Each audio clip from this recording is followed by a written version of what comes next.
सर्वप्रथम या महानंदाच्या हस्तांतराच्या विषयामुळे दूध व्यवसायाकडे आणि दूध संस्थांकडे सर्वांचं लक्ष वेधलं गेलेलं आहे। ही एक चांगली गोष्ट यामध्ये आम्हाला दिसते। जर दूध व्यवसाय जर आपण बघितला तर एक अतिशय महत्त्वपूर्ण हा दूध व्यवसाय आहे। राज्याचा जर विचार केला तर 1.5 कोटी शेतकरी कुटुंब ह्या व्यवसायाशी जोडलेले आहेत। संपूर्ण देशाचा जर विचार केला तर 15 कोटी दूध उत्पादक कुटुंब ह्या व्यवसायाशी जोडलेले आहेत। आपण जर ॲग्रिकल्चर जीडीपीचा जर विचार केला तर 30% वाटा हा दूध व्यवसायाचा ह्या ॲग्री जीडीपीमध्ये देशाच्या येतो। सोप्या भाषेत जर आपण समजून घ्यायचं तर गहू, तांदूळ, बाजरी ही सर्व कडधान्य आहेत।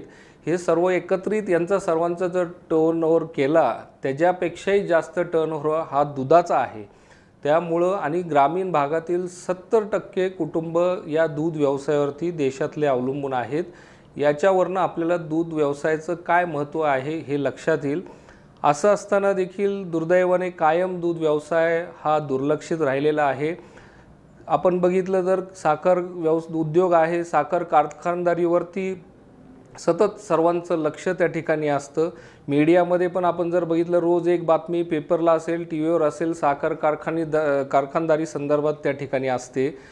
राज्य सरकार असेल, केंद्र सरकार असेल, साखर कारखानदारी समोर जी काय अडचण निर्माण झाली, प्रश्न निर्माण झाले तर तात्परतेने त्यामध्ये लक्ष घालून ते सोडवण्याचा प्रयत्न त्या ठिकाणी केला जातो। मात्र दूध व्यवसायामध्ये अनेक अडचणी असताना देखील, दूध संस्थांसमोर अनेक अडचणी असताना देखील या व्यवसायाकडे कायम दुर्लक्ष त्या ठिकाणी झाल्याचं आपल्याला दिसतंय। तर या निमित्ताने या व्यवसायाकडे सर्वांचं लक्ष जातं ही चांगली गोष्ट आहे। महानंदाच्या हस्तांतराच्या विषयाबाबतीत जर बोलायचं झालं तर NDDBकडे हा हस्तांतरित होणार आहे।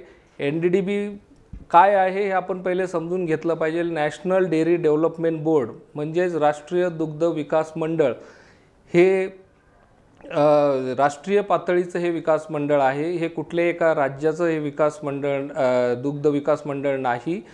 आणि हे जी स्थापना डॉक्टर वर्गीस कुरियन यांनी 1965 साली आनंद गुजरात या ठिकाणी केलेले आहे। त्याचं हेड ऑफिस गुजरातला आहे। मात्र या NDDBचा मूळ जो उद्देश आहे स्थापनेचा हा म्हणजे देशामध्ये सहकारी संस्था निर्माण करणं, देशामधल्या सहकारी संस्थांना मार्गदर्शन करणं, देशामधल्या सहकारी संस्थांना मदत करणं आणि ज्या राज्यांमध्ये सहकारी संस्था अडचणीत आलेल्या आहेत त्या संस्थांना मदत करणं, त्यांना ताब्यात घेऊन त्या चांगल्या पद्धतीने सुरळीत करणं, त्या चालवणं आणि पुनर्जीवन त्या संस्थांचं झाल्यानंतर परत त्या संस्था त्या राज्याला किंवा त्या संस्थेला हस्तांतरित करणं हे मूळ काम NDDBचं आहे। त्याच्यामुळं हा प्रस्ताव महानंदामार्फत आम्ही त्या ठिकाणी सर्वांनी त्या ठिकाणी प्रस्ताव केला की हे NDDBला देण्यात यावं। अन्यथा दुसरं खाजगीकरणाचा काही लोकांचा प्रयत्न होता की खाजगी संस्थांना द्यावं।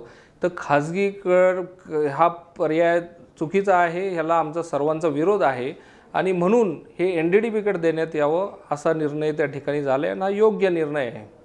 या संदर्भामध्ये अनेक उदाहरणं देता येतील। अनेक राज्यांमधले सहकारी संघ अडचणीत आल्यानंतर ते NDDBने ताब्यात घेऊन ते चालवले आणि पुनर्जीवित करून दिलेले आहेत।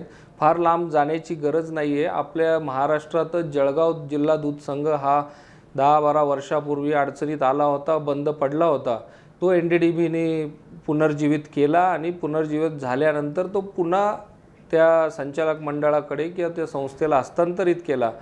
त्याच्यामुळं कुठल्याही ह्या संस्थेचं खाजगीकरण होण्यापेक्षा, खाजगीकडे ही संस्था जाण्यापेक्षा राष्ट्रीय दुग्ध विकास मंडळाकडे ही संस्था देणं हा निर्णय योग्य त्या ठिकाणी होणार आहे।